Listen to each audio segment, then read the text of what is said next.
Good, happy Tuesday evening. I'm Riley King. Welcome to this Tuesday evening edition of the Riley King Newscast, right here on the Riley King Network. We have a lot of news to get to this Tuesday evening, so let's get started right now. First up, FBI searched Trump's home for suspected classified material.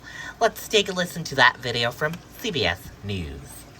Good evening and thank you for joining us. I'm Jerika Duncan in for Nora. Tonight, there are new details about the unprecedented FBI search of former President Donald Trump's Florida home. What we're learning about the investigation that's focused on his potential mishandling of what could be classified material.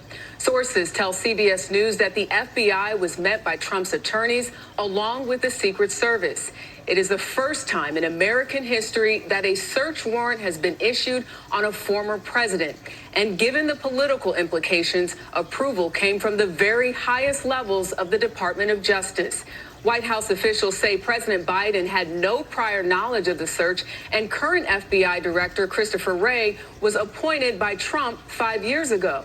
CBS's Robert Costa is here in studio, but we begin tonight with CBS's Major Garrett with all the details from Palm Beach, Florida. Good evening, Major. Jerika, good evening. A Trump lawyer who was at Mar-a-Lago yesterday told us the FBI pretty much arrived in full force with agents and personnel numbering more than 30. They brought a box truck for document removal. The search, this lawyer told us, targeted 3 rooms: the former president's bedroom, his office, and a storage room. The FBI executed a search of Mar-a-Lago former President Trump's primary residence around 10 a.m. Monday.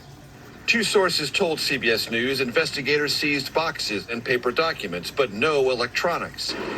The Secret Service maintains a constant presence at the former president's home and facilitated the FBI's entry. Authorities also opened Trump's safe. At least 2 of Trump's attorneys were present during the search. That's right. Another day in paradise. This was a strange day. You probably all read about it. The documents are believed to contain classified information. Trump and federal investigators had been in negotiations over the records, and the FBI visited Mar-a-Lago in June. Mishandling classified materials is potentially criminal. Federal law requires presidential records to be turned over to the National Archives.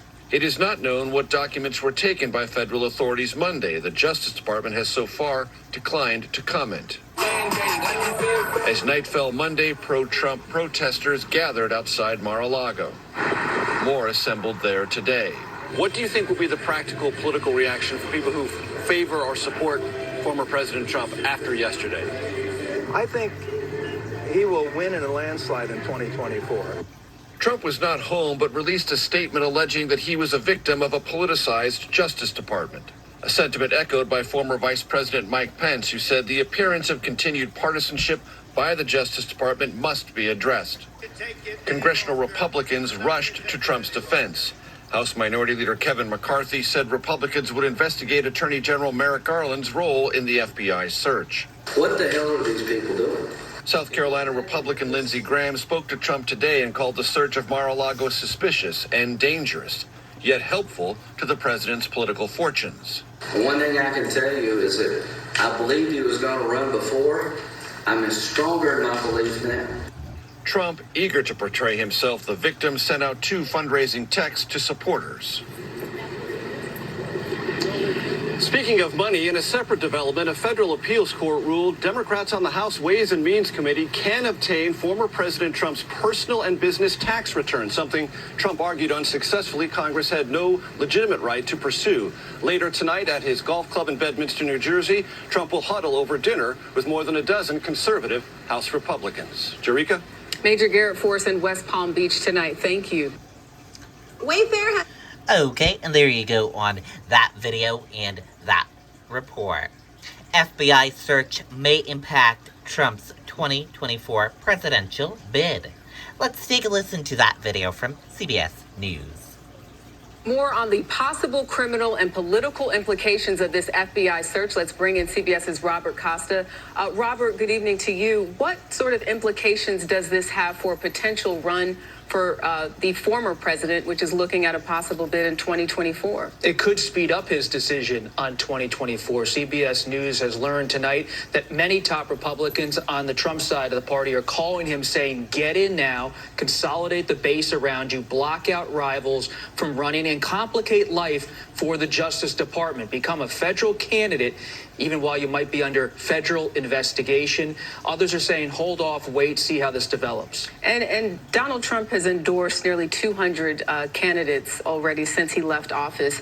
What are Republicans saying in reference to him being this sort of de facto leader? By some would say that that's what he is in the party. He is the leader of a wing of the party, but the party isn't universally behind him. As Major said, about a dozen House Republicans are going to be in New Jersey tonight, rallying at his side. But Senate Republican leader Mitch McConnell today, quiet, silent, didn't want to weigh in, wants to see how this all develops. That's the mood inside the Senate GOP in some quarters. Wait to see how this plays out, because they know that Trump is still a risk for the party in many ways. But at the same time, so many in the party are ready to aggressively go after the Justice Department in 2023 should Republicans win the House majority this fall. House Republican Jim Jordan and others preparing investigations. Political war on the horizon. All right, Robert Costa for us tonight. Thank you. Okay, and there you go on that video and that report.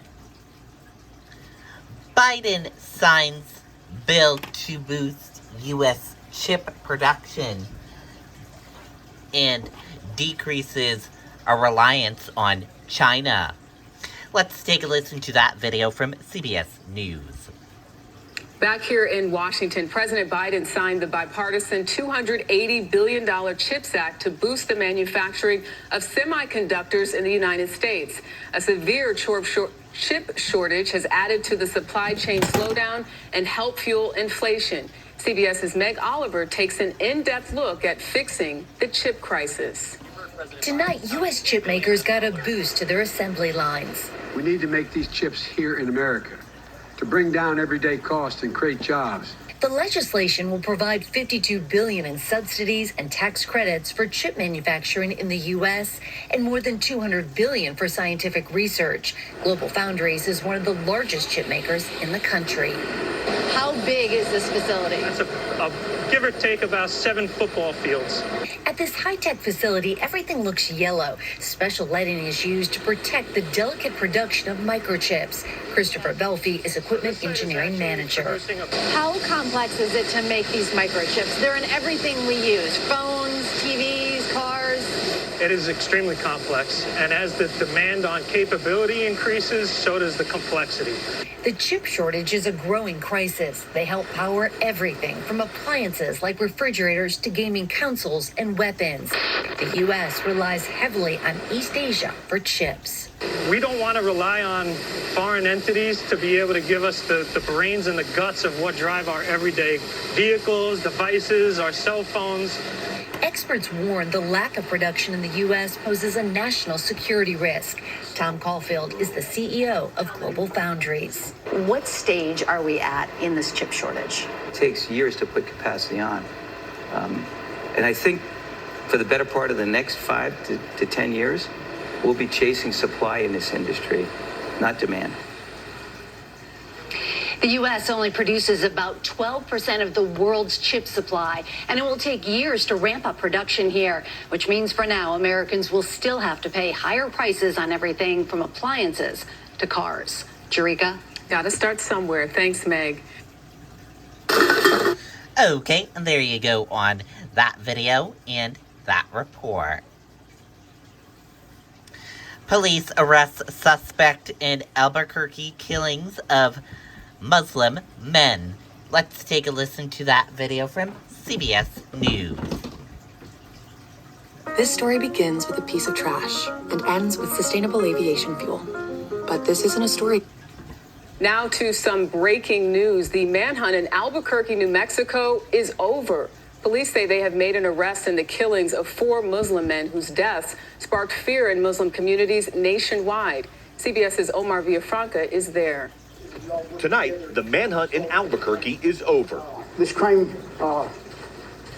made our community feel like he was under attack. Authorities announcing they have arrested Mohammed Saeed, 51, after finding evidence that ties him to the murders of 2 Muslim immigrants. And this is the kind of work, this collaboration, that yields real results. This is law enforcement and all partners at their best. Investigators are charging Saeed with 2 counts of homicide and are investigating other charges related to the other 2 murders. Authorities say they matched gun casings from the crime scenes with the gun found at Saeed's home. Police say the suspect may have known the victims to some extent and describe an interpersonal conflict that may have led to the murders. As we know, over the last few days, our community has been rocked to its core by the loss of members from our Muslim community. The break in the case comes after 4 men were shot in ambush-style attacks, 3 in the last 2 weeks and 1 in November. 25-year-old Naeem Hussein was shot Friday, just hours after attending funeral services for Mohammed Afzal Hussein and Aftab Hussein, who were killed in similar attacks. Last year, 62-year-old Mohammed Zahir Ahmadi was murdered in a similar style attack. Tonight's arrest ends the cloud of fear that gripped this tight-knit community, but police say the investigation continues. There is still a lot of work that needs to be done. There's still a lot of evidence that needs to be verified. This case is not resolved until we have a successful prosecution and people are held accountable. Police credit the Muslim community for sending in hundreds of tips that led to an arrest. And even though a suspect is in custody, police say they will keep up the increased patrols around mosques and Islamic centers. Jarika? Omar Villafranca in Albuquerque, thank you. Okay, and there you go on that video and that report. And that does it for this evening edition of the Riley King Newscast, right here on the Riley King Network. Thank you for tuning in and watching. Have a great evening. Good night and goodbye.